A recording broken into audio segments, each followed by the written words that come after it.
Yeah, dude. Good to see you too. We're sitting at 92K right now on our ninth show of all time. Yeah, 92K. Yeah, quite the descent from what, 106 or 107 10 days ago, 7 days Yeah. ago? Yeah. Here's my prediction though. It's the ninth show and we're in the 90s. So by our 10th show next week, we'll be Yeah, back to hundreds. 10 grand every show, 10K a week for our weekly show. Yeah, yeah, sign me up. 52 weeks. That would be a little bit short of some of our predictions, though. We'd be short. We'd be short. The price action we're gonna get to the levels that we think we're gonna get to. It's gonna happen in, it happens in uh what, like over 2 or 3 or 4 weeks, right? Yeah, it does. It's pretty wild. I think it's also hard to anticipate because you see it go up to 106 or something, and then you're like, all right, great, we're never going back below 100. And then, 4 days later, here we are. It's really an amazing thing. And I for one, when I look at it, and I just think this, when I look at the last couple weeks, it's just like a springboard, been between in the 90s and the low hundreds, and it's just normalcy in that range, and it's just loading up. And Yeah. eventually there's going to be a breakout. I mean, we're not doing technical analysis, horoscope for guys type of nonsense, but it's either going to go up or down in the short term, but over a long enough time horizon, it's going up. Yeah, I like that. That's the perfect left bell curve explanation. Yes, Number go up. number go And up, baby. yeah, think back to last summer when we were coiling at 60,000. Trump gets elected and then, boom, we're at 90. And I think that there's been a lot of FUD, a lot of fear that's caused this price today. Like today, the market's closed, right? And the Department of Justice last night said they're going to liquidate 69,000 Bitcoin, unless they already have. We don't really know. At least I don't know.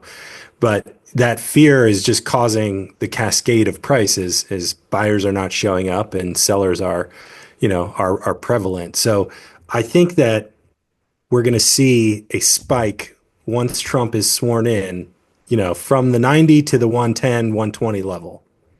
Let's talk about that news because, as you mentioned, the US government has been given the green light to liquidate 69,000 Bitcoin from Silk Road. An official confirmed this to DB News.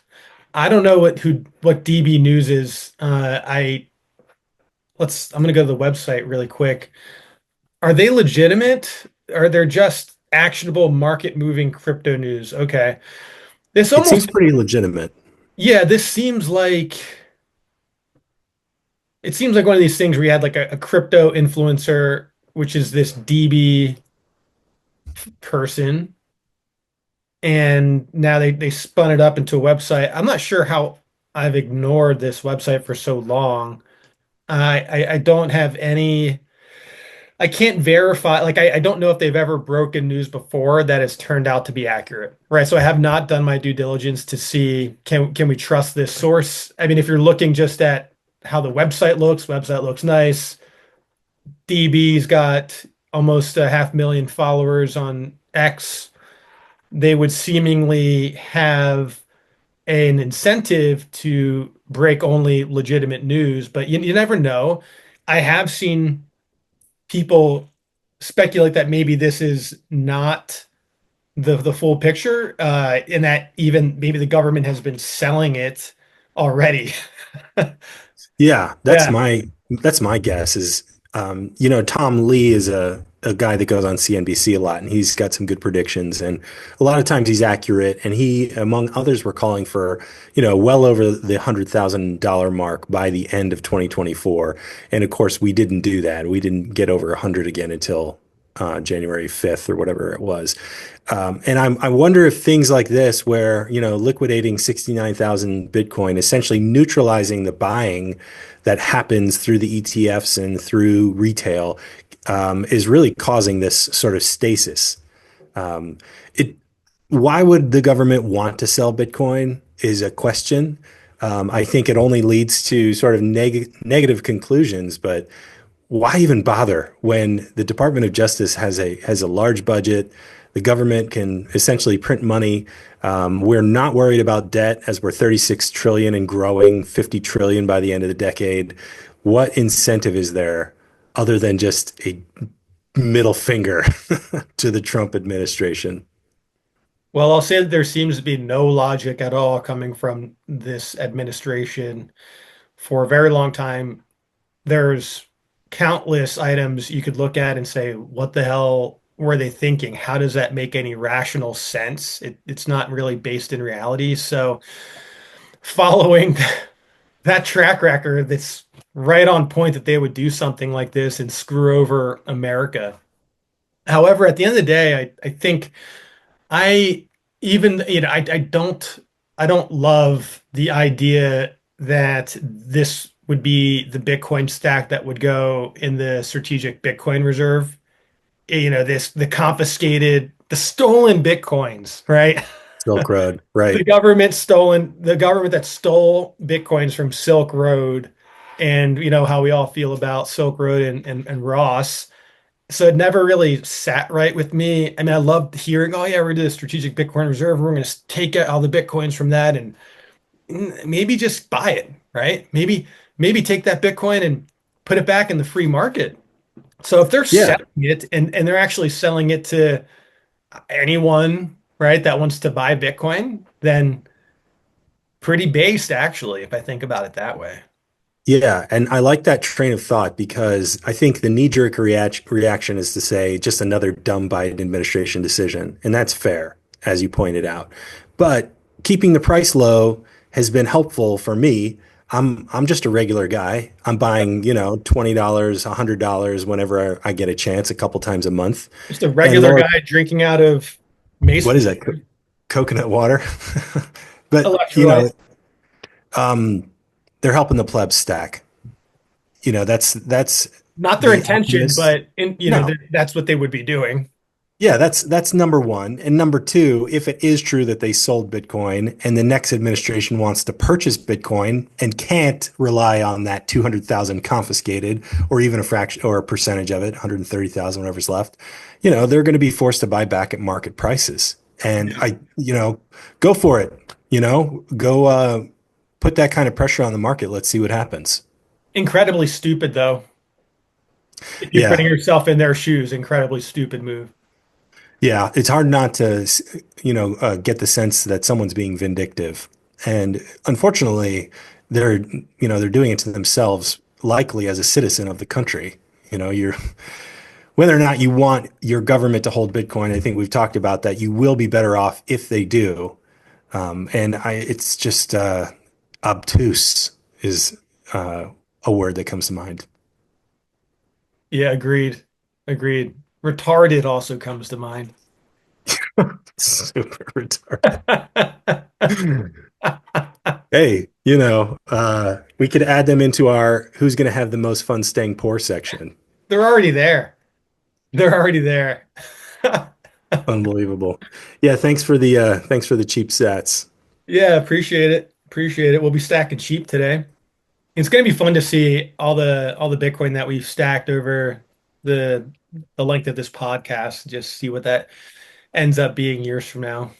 Millions. It's going to be millions. I Yeah. guarantee it. I mean, what's cool is, and I've kind of been buying on my own, not just during our weekly show, but I've moved it off of Strike into Blue Wallet, and it's getting up there. It's a pretty good. I mean, it's not a huge number. It's less than a million sats, but I'm closing in on a million sats, which, Beautiful. today is $920. But think, Love that. just what are we doing? We've done 8 episodes and, I've got almost a million sats in the bag from that. Wild. I mean, it's wild, really. Yeah. Let's take a look at this simply Bitcoin video that you shared. Let's see if I can get this. Seeing this okay? Yeah. And this one, yeah, I mean, I'm coming in today hot and let's watch this. I've got some ideas here. Okay. I didn't realize that if the average year the money printer goes, call it 8 to 10%, even in the Western countries, even in the OECD nations. And the average return on the S&P 500 is, call it 9-ish percent, including dividends, maybe 9.7, maybe a little less. Mm-hmm. That it means that all of the work of the S&P 500, all of the value created there is actually the money printer. That to me was startling. I mean, to think about that, the fundamental notion that in a closed system or even an open system, when you're printing money at the rate of 8 to 10% a year, everything is losing value. And the things that appear to be gaining value are not gaining value. They're just keeping you even. So you can put all your money in the S&P 500 and you're not gaining any relative wealth at all. That's a startling insight. I mean, when you really think about the entire value of the S&P 500, on average, over a long period of time, not even a long period of time, is equivalent to the money printer. That's, to me, a shock. And it was a shock that said, oh my goodness, how do you think about creating wealth that is relatively greater in this economy? And you have to look hard. The other thing you can imagine is I could tell you about Sharpe ratios and diversification. I could tell you all these different All right, things. let's nuke this. And Thoughts? Yeah. This is the CEO, or maybe former, but I think current CEO of Sotheby's, also a finance professor at NYU. And the point is not that, oh, wow, he finally gets Bitcoin. It's this dude is 58 and has been wrong about finances, taught at one of the finest schools in the country, went to Harvard to get an MBA, and he's wrong. To me, as the plebs were all saying, hey, look at this, the CEO of Sotheby's is now a Bitcoiner. What he pointed out is everyone is getting poor when you invest in the S&P 500. Your returns are only measured by the inflation rate. Inflation goes up, S&P goes up, you are treading water. We cannot listen to the experts. The experts are wrong. The nice, intelligent, shiny, clean people who have millions in the bank, they're wrong. You cannot listen to them. And we're living in a time where you can just listen to a couple of regular old retards on YouTube tell you to buy Bitcoin, and we are going to outpace anything that Tad could earn in the S&P. All of his investments. And the fact that the people that we rely on are so incorrect, it really, it really steams my pot. That's part of being a Bitcoiner radicalizes you in ways that you don't expect. When you first become a Bitcoiner, you at least personally come for the profits, but then you actually start to stress test things and learn about economics. You dig into CPIs, which is much different than actual inflation. You dig into all of this stuff, and once you have that realization that you've been lied to about the ways of the world entirely, you start to question everything else. And I was just reading the other day, I was reading this, it's a peak prosperity end of year newsletter by Dave Collum. I'm not sure if you're familiar with him, but I'll share the newsletter. And Yeah, I know Dave from watching Marty Bent. He's been one of his yeah, guests. yeah, awesome, a hilarious guy. He's a tenured professor of organic chemistry at Cornell, I want to say. Mhm. 70-year-old guy, not a Bitcoiner, but he is really good on the macroeconomic stuff, hard money stuff, libertarian political things. It's hilarious to me that he can say the shit that he says because they're the spiciest takes. He's a tenured professor at Cornell, and I was just reading in the end of year newsletter just the other day ago, maybe 2 days ago, and he was talking about all the different kinds of CPI that are out there. There's the official CPI, but there's about 30 other different ways that they could explain the CPI to you. Oh, this is this CPI, and this is this one, and this factors in this bundle and this bundle. So you have a myriad ways to essentially lie to you and say, here's the economy, and this is why it's performing well. They could change those basket of goods within the CPI, But what he was saying is looking at metrics that they used to measure the CPI with back, I think, in the 70s, actual inflation is maybe 7 to even 15% greater year over year than what they're telling us. And if you compare that to GDP growth, which is 2 to 2.5% per year, then we've really been in a recession for the last 30 years in real Yeah. terms because Yeah. nothing, right? The S&P isn't even, I mean, this is a different example in terms of the money printer growing to 8 to 10% annually, but even in that situation, the S&P 500 wouldn't be keeping up with inflation. You would just be losing a little bit less.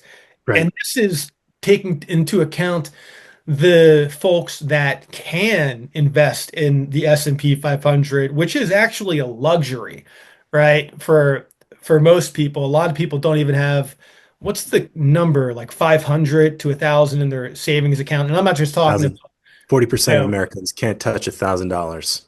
there it is. And I'm not just talking about Bitcoin rich guys that don't keep anything in Right. our savings accounts. I'm talking about Yeah. everyday Americans that are working two, three jobs, trying to support a family, blue collar Americans. And it's a damn shame, right? Because they're the ones that they are the soil of this country. They built this country. They're what makes this country go round. They are the consumers in this country. Any tech product that there is, any app, they're the ones that those companies rely on to use their services and their shitty apps and their shitty products and their shitty TVs and all this. And they can't even keep up and or not, they can't get ahead, let alone keep up. And it's it's it's so frustrating. It's so frustrating. This is the CEO of Sotheby's, as you said, and he's 58 and well educated and well groomed, and Right. Doesn't know has all shit. all the resources and doesn't know Right. shit. So it's I don't know. I'm rambling on here, but it definitely grinds my gears, and I thank God that we have something like Bitcoin as uh, an escape hatch to get out of this for those that are open-minded enough, right? And I think Yeah. if you're desperate enough, you're more likely to be open-minded to something like Bitcoin, which is why it's a bottom-up movement, not top-down, right? Because Right. you've been pushed to the brink. You're Right. like, I'm fucking just barely getting by here. I'm at a loss. Everything that I've tried to do is not working out. I've worked one job, I've worked two jobs, I've tried putting money in Robinhood stocks. I got rug pulled with the Wall Street bets bullshit. Like, what the fuck do I have to do to get by? And so maybe you come across Bitcoin and you're like, this is the thing. This is the thing. So I think that's why it's such a revolutionary idea and such a beautiful life raft for people to escape this utterly clown world bullshit that we've been fed our entire lives. You're cooking. And you're spot on. I think that they're hiding the inflation with the S&P 500, with the stock market, Mm. and anyone who holds the assets gets more wealthy. I will take a parallel and say they did that with the food as well. And they did it years ago. We didn't even notice. Instead of cooking real ingredients, beef, tallow, things that were fresh and grown, everything is made with canola oil, soybean Yeah. oil, rapeseed oil, sunflower oil, oils that are in almost every commercial product, unless it specifically says they're not. They're hiding the nutrition with seed oils. They're hiding the inflation with the S&P 500. We are living in a world where our food, our money, everything is broken and the veil has been pulled over our eyes. And that's what pisses me off, and I think that's what resonates with me because I'm just a regular person trying to get by, doing the right things, working as much as I possibly can in order to stay afloat. And yes, Bitcoin has been the life raft for me. What I love about the government selling 69,000 Bitcoin is that there are now a potential, and it won't happen, a potential 69,000 people who are able to buy one coin, one Bitcoin. Of course, it's 92 grand. Nobody's going to do that. But the idea is that there are now the opportunity for more people to stack Bitcoin. Maybe it's zero point 0.1, and it's $9,000, or maybe it's zero point zero 0.01 and it's $900. But they're opening the gates by dumping this amount of coin on the market that anybody who has been waiting and who has been studying and looking for their opportunity, this is it. Buy it now. We're not going to the 80s. We're not going to the 70s. We're going higher. You have until January 20th until that executive order gets signed. And if it's true that the government sold out from underneath Trump and he and his sons and his administration want Bitcoin, look out, because we're going to be firing up a money printer or selling gold or selling something in order to build that stack back up as quickly as possible. Amen. I would hope that folks that are not right leaning, that they don't get caught up in the politics of the whole situation. And there's plenty of folks on the left that need Bitcoin, just like folks on the right need Bitcoin. So just buy it. This is, yeah, and unfortunately, many on the left are they're captured by this whole ideology, and it's such a shame. It's such a shame. So I just say, put the politics aside. Bitcoin is political in the sense that I believe it was created with, libertarian ideologies in mind about separating, creating a money that is separate from the state, right? Where, more, you can't print more of it. So yeah, just think about it like that. Think about it, just even if you don't understand it, just buy it and see what it does and see how it changes your life. Yeah, I study it too. I've been seeing more people say, study Bitcoin. Don't purchase it until you've studied it. But you're right that it's not political. Bitcoin is money. Money is for everyone. If you want to thrive, you need a money that's not going to melt away, that's not going to inflate at 5% a year, that can't be printed, that can't be locked down. I mean, your bank account, for some reason, whatever reason, could be shut off without you being able to access your money.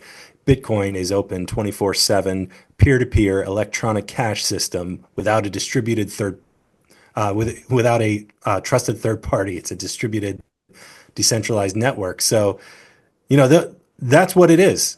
It's something that you and I can send Bitcoin to one another. No one can stop us, and our own nodes can verify those transactions. Hmm. Those are, that's for everyone. It doesn't matter what your political party is. And I agree. I kind of worry that Bitcoin could become captured by a political party. And I wouldn't want that to happen, no matter what side of the aisle I sat on. Right.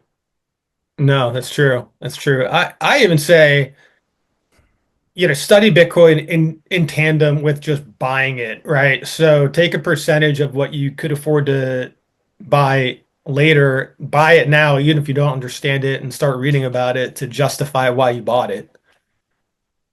Because I mean, like we've gone through that, right? So I could actually say, you know what, like just buy it, and figure out the rest later. But you should study it, so because if you don't study it, then you're going to sell it. You're not going to understand it. But I don't think people can wait. I don't think we have the luxury of waiting, right?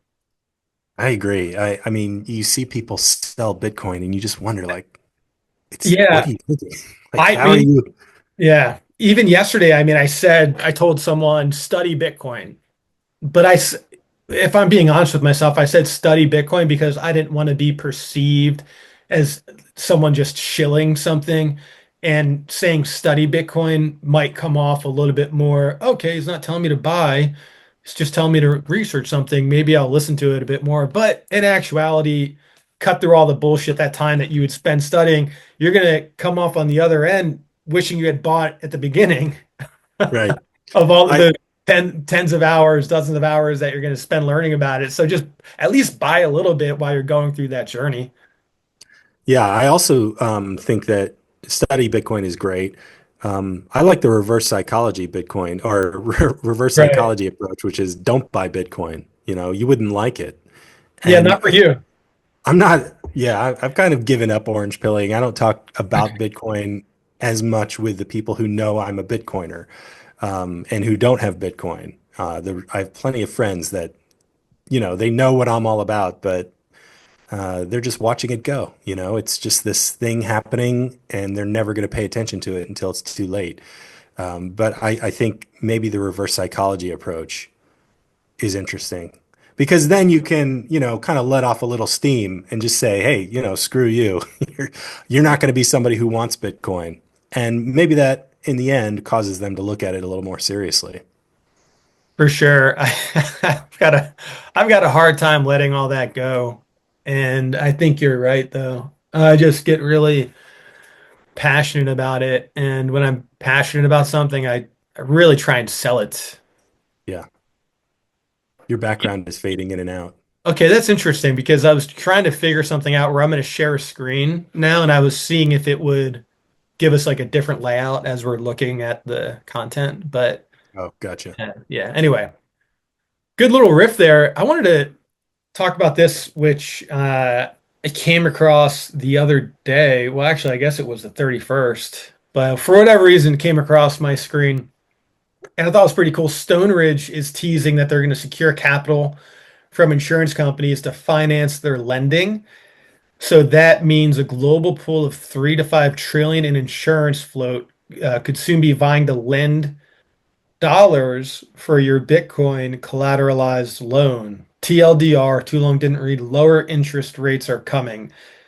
So I guess we're going through this Bitcoin backed fiat lending thing again, but this time from a very reputable institution in NYDIG, Stone Ridge, which is who's the guy, Ross? What's his last name? Do you know what I'm talking about? Every year he puts out this newsletter. Hmm. I No. forget his damn name. It's gonna bother me. Ross something. But I got to read that newsletter. I just think that this is a very cool development in the Bitcoin space where you have these institutional products that are going to be able to give you optionality in terms of not potentially not selling any of your Bitcoin, being able to borrow from it at low interest rates, which opens up floodgates to Bitcoin backed mortgages and tax breaks if we don't take taxes away entirely from Bitcoin, selling Bitcoin and spending it. And I love it. I love this type of development. So I think we could start to see a lot of this type of stuff in 2025. Yeah, it's exciting. I mean, Bitcoin's growing up, and I think, Hal Finney said it would be a pristine asset for banks. And yeah, you'll get a favorable interest rate if you're willing to put up Bitcoin as collateral. So I think that's great for the people who have the Bitcoin, have the revenue coming in to pay back the loan, and then also have a need, for either a first home or a second home. Probably, I can't go. That's a whole other sort of discussion there, but I think it opens up Bitcoin to more people, and that's important. I see Bitcoin moving towards more of the upper echelon. It's moving. It's going to be a wealthy person's Yeah. asset, and it pains me to see that because I've felt the benefit of holding Bitcoin. I know others have. I have a good buddy, and I've mentioned it before, who's trying to stack point one, and he's working really hard every month. And I feel like Bitcoin it really helps people who need the financial assistance. I mean, an asset that can't be debased, that no one can take away from you, that simply by holding it, you can increase your wealth over time.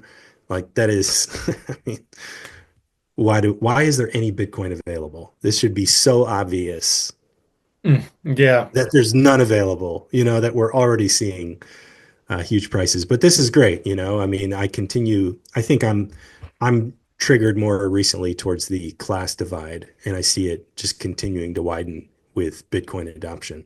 Yeah, I think that's the interesting thing about Bitcoin is that it is a mirror for whatever it is that you need. So for the high net worth individuals that have a lot of Bitcoin, this is something that's really exciting and it opens up new doors, avenues for financializing Bitcoin. It's not the most exciting thing from a pleb standpoint, right? And if you're just a pleb, you simply just want to increase your purchasing power. Right? You want to like Yeah. kind of level up. And this is maybe not the most exciting thing. And if you're overseas somewhere and maybe you're under a uh, totalitarian rule or some oppressive government. So for them, Bitcoin is a way to be able to flee that oppressive regime or to send and receive value outside of the eyes of the government. So whatever rung of society you're in, whatever geography you're in, that there's something that Bitcoin can offer to you. I think for Americans that are of high net worth, this is something that's really exciting. But to your point, if you're a pleb, you're just focusing on stacking. But hey, listen, if you're a pleb right now and you're stacking right now, or you've been stacking for a couple years, in 10 years, this is going to be something that's available to you, right? So the paradigm's going to shift a little bit. So I don't think we can completely discount that when you do get there, having products and services like this ready for you is going to be a very cool thing to take advantage of. Yeah, absolutely. Also wanted to talk about Anchor Watch. I know you and I have had some back and forth about the best way to custody being, versus securing your own keys versus multi-sig. But Anchor Watch did you pay attention to this by chance? Are you familiar with it? No, no, what is this? So Rob Hamilton, incredibly smart guy, and Becca, they created this company called Anchor Watch, and they did a Spaces just the other day. They've officially launched. It's been 2 years, I believe, in progress, where they have a joint custody model. So they do basically, it's different than multi-sig, but the main thing here is it's combining insurance alongside of distributed key management. So the thing that I thought that was coolest, and also any inheritance planning as well. So the the one thing I wanted to hone in on here, which I think is the difference between just like a multi-sig, something like that, is that they insure even $5 wrench attacks, right? So in a situation where someone comes puts a gun to your kid's head and says, "I'm going to kill your family if you don't fucking tell me where it is." Anyone's going to break down in a situation like that and say you gave everything to them. You got on the phone with Anchor Watch and you said, "Hey, I want to I want to finally spend my Bitcoin," and you send it to this address, and then Anchor Watch sends it to that address, and that person successfully steals your Bitcoin, all of it, but your family is safe. That would be covered, which is Hmm. pretty wild. Up to like $200 million, I think, something wild Wow. like that. It's really really crazy. I think it's a paradigm shift in the way that we think about custody because it adds one new layer, single sig, multi sig, and now you have something like this that's combining joint custody with insurance. The levels are 250K, which is the minimum, but you Yeah. can buy a 250K plan, even if you have less, if you want to be overinsured.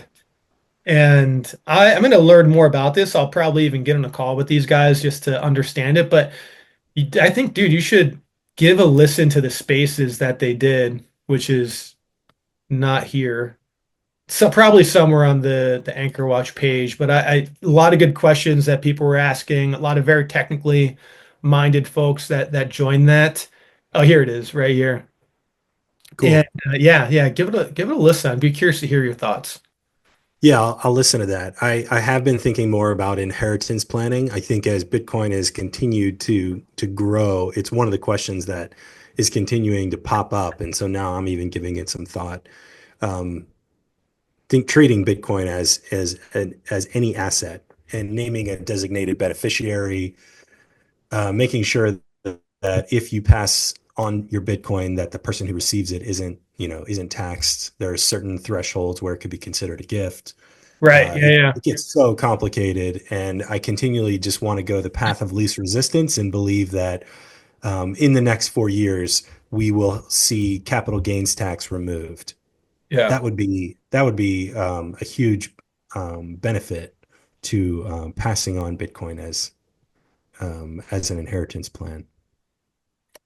Yeah, for sure. I was gonna think one more thing about this I wanted to bring up. What was it? Was it the institutional multi-sig with No. Anchor was? Oh, okay. So the cool thing is that if you get this really sophisticated $5 wrench attack like I just explained, and then you get the Bitcoin back, they redistribute it to you. But then the pretty fucking kind of scary thing is that person that would steal that Bitcoin, that Bitcoin at that time would become property of Anchor Watch, and Anchor Watch hires, private security To go find forces it. to go find it, and they've got legitimate badass operations to make that happen. So it's almost a deterrent then too. So if you say someone figures out that you're an Anchor Watch customer, they would probably not even want to fuck with you or Second take. thoughts. Yeah, they'd have second thoughts because even at that point, they would be a sophisticated individual or group of individuals. And if you're sophisticated enough, you would understand why you wouldn't want to go after someone that would be like an Anchor Watch customer. So Yeah. they would monitor that address. They would wait anytime that it would move. They'd track it down. They'd find you. And It would be Dog the Bounty Hunter justice. knocking on your door, Now we're talking leather in boots, Hawaii. kicking it in on the motorcycle. I've driven by his house before here in Hawaii, by the way. Oh yeah. Is he out there? Is he watering his I've lawn? not seen it, but his mailbox is a mold of his face. Just put the letters in my He mouth. put it in his mouth. It's fucking hilarious.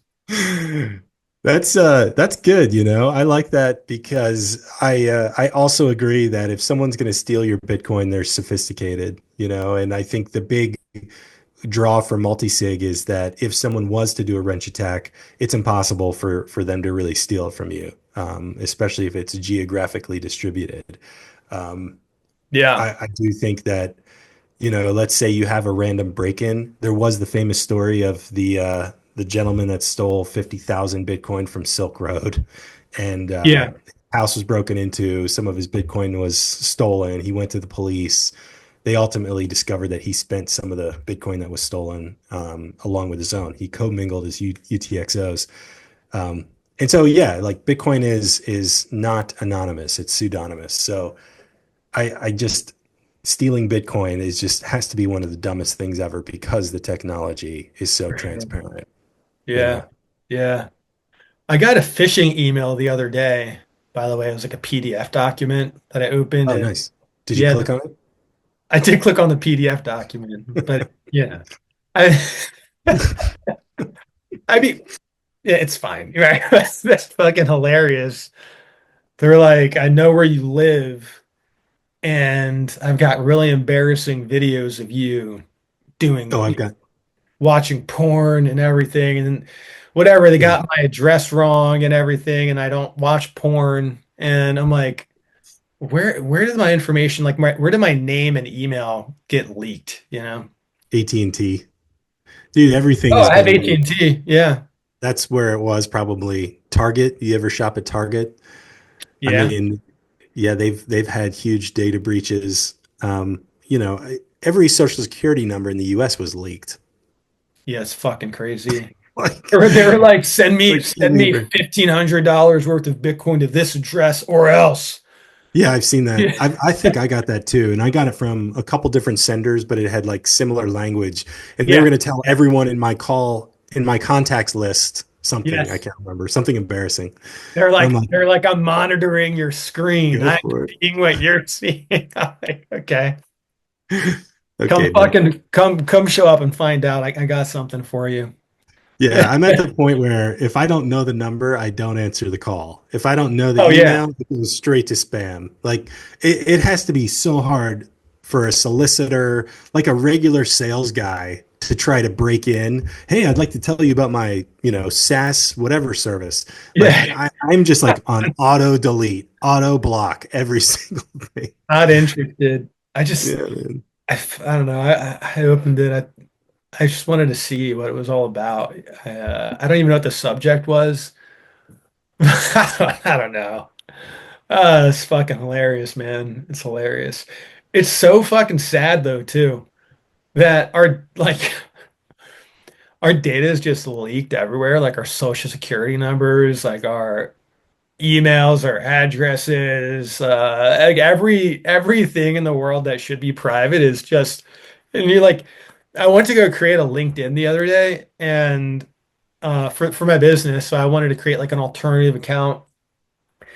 And I gave up because they were like, you have to identify yourself. You have to go through this identification process.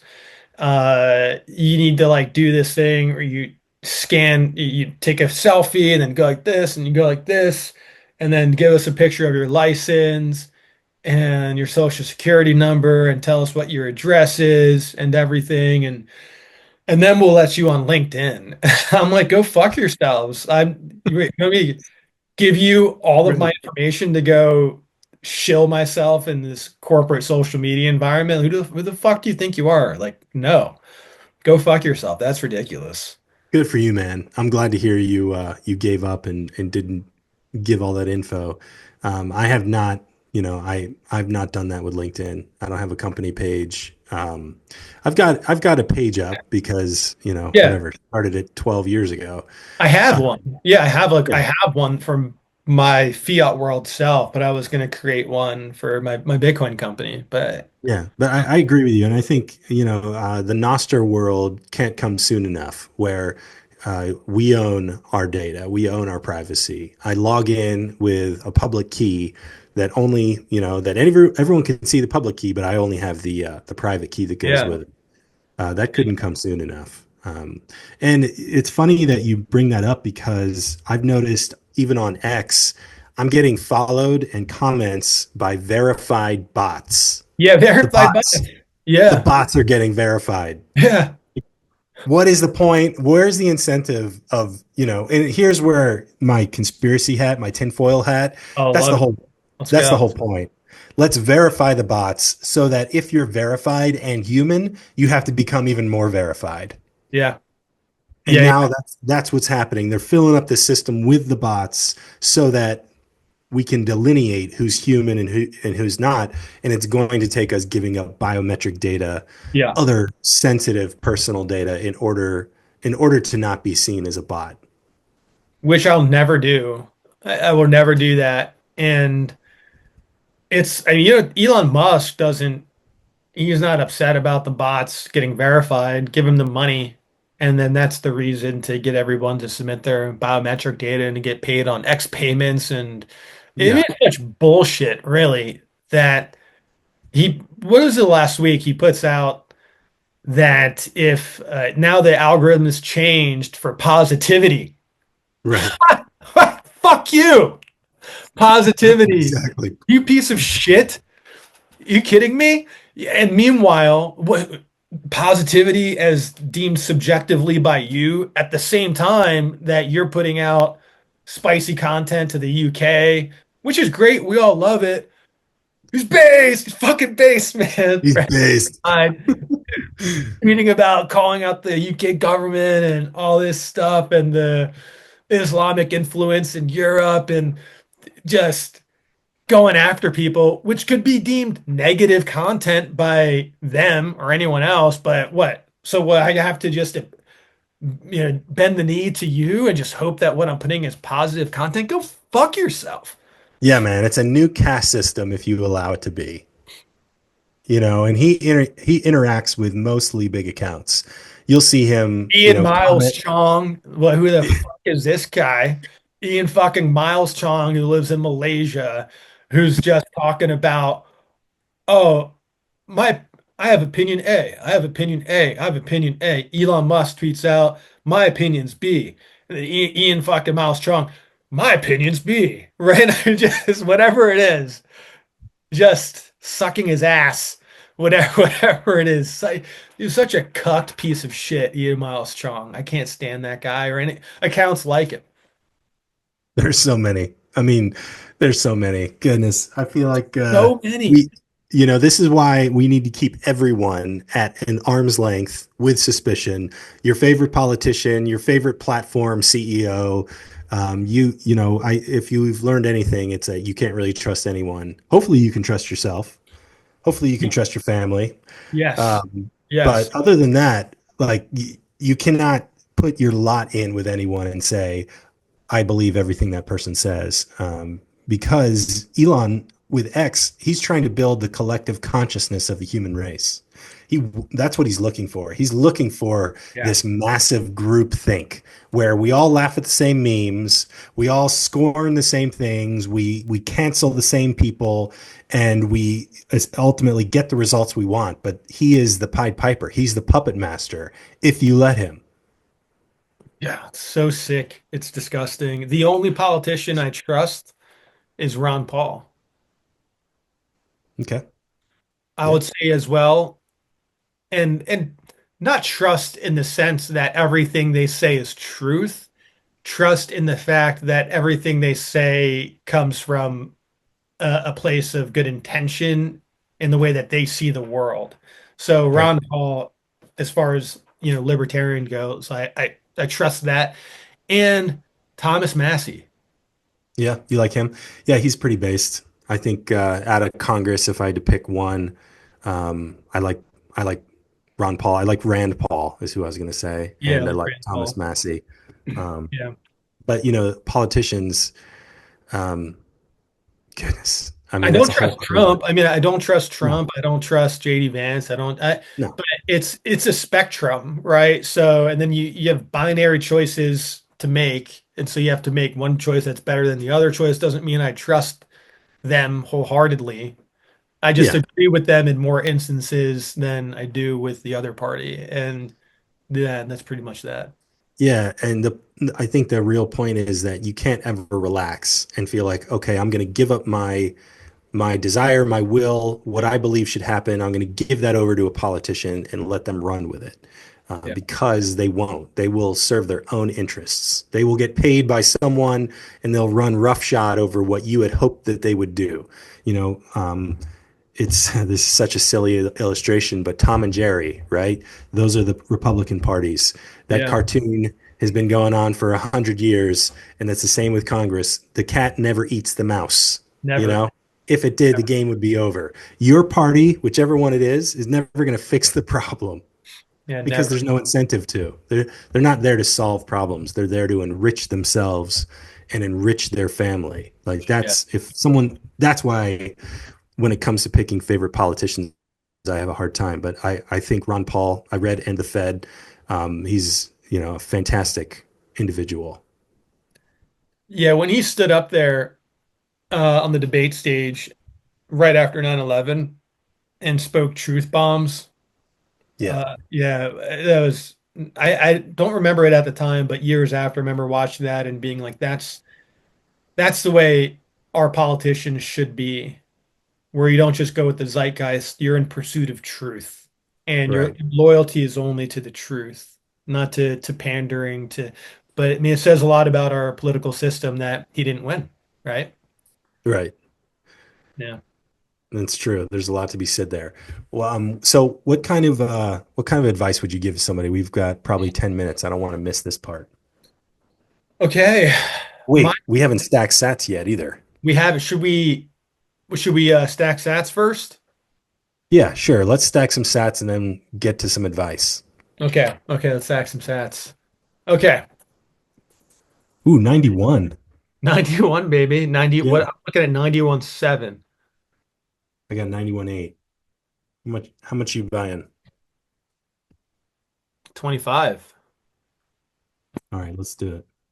Oh shit. Doesn't recognize my face.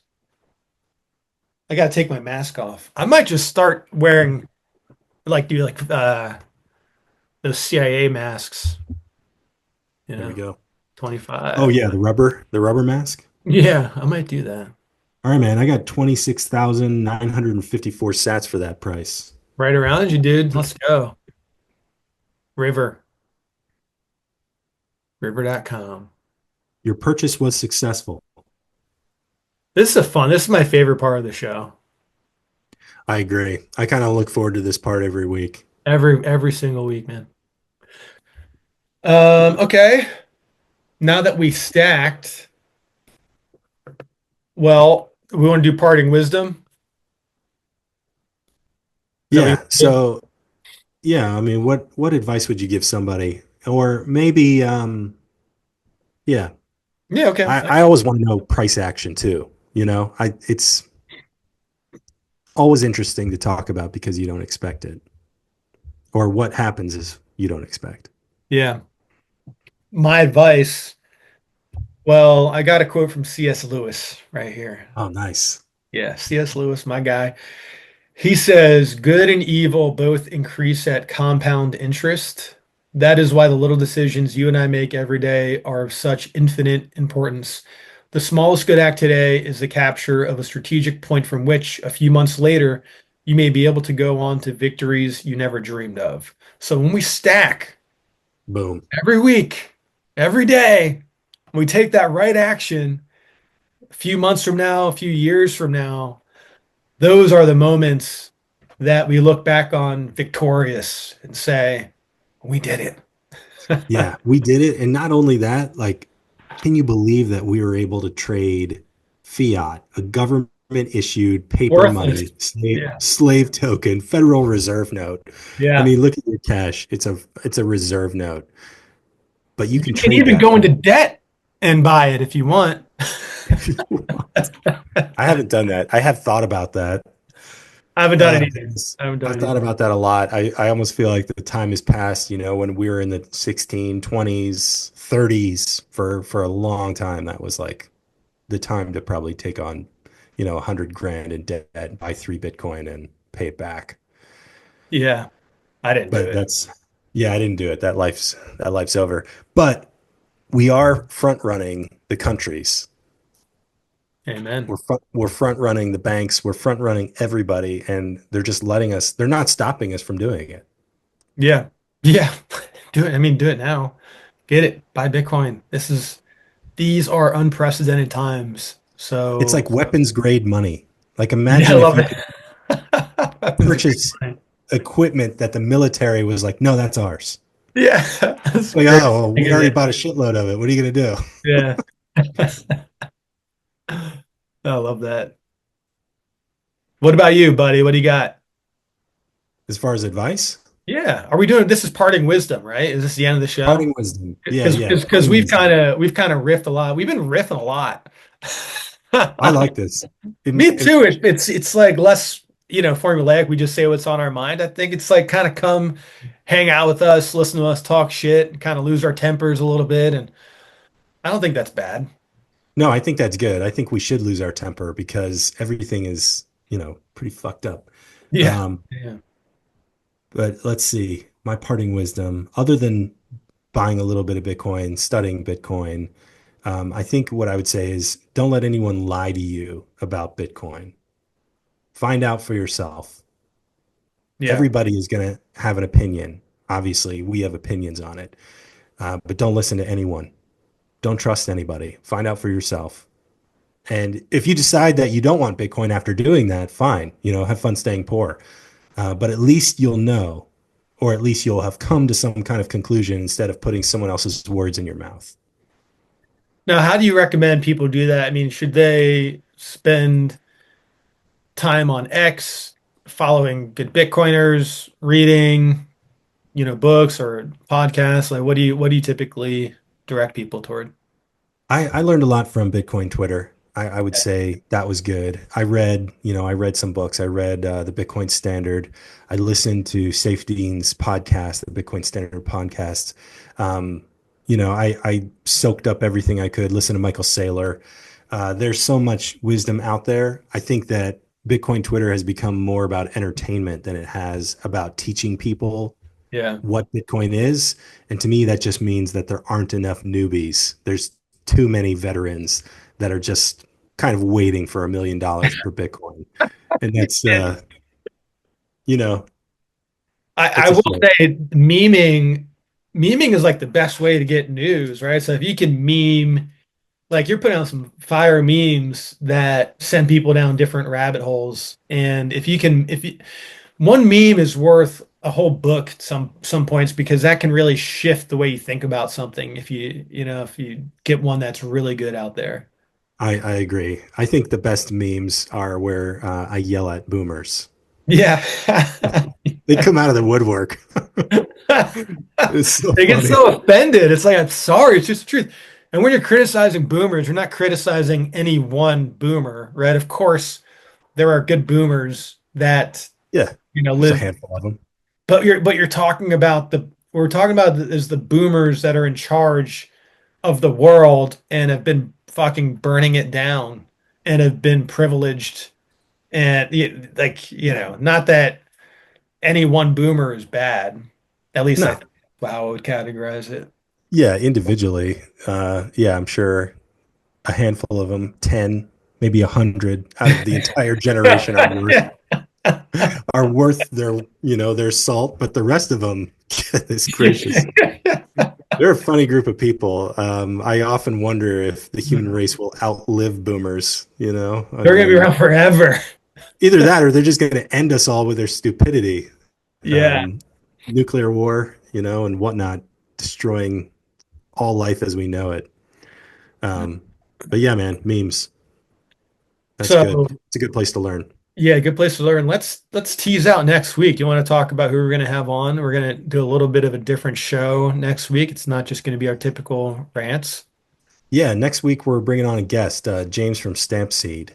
He's gonna chat with us about his product, and hopefully we'll get to see, kind of what he thinks about Bitcoin. What I want to do is not have the typical stuff. How'd you get into Bitcoin? When did you learn? Who's your favorite Bitcoiner? Like nobody cares. Like I want to know what's your opinion today? Yeah, What are you excited about? I think that when we get to know people on a more personal level, it makes the conversations more interesting.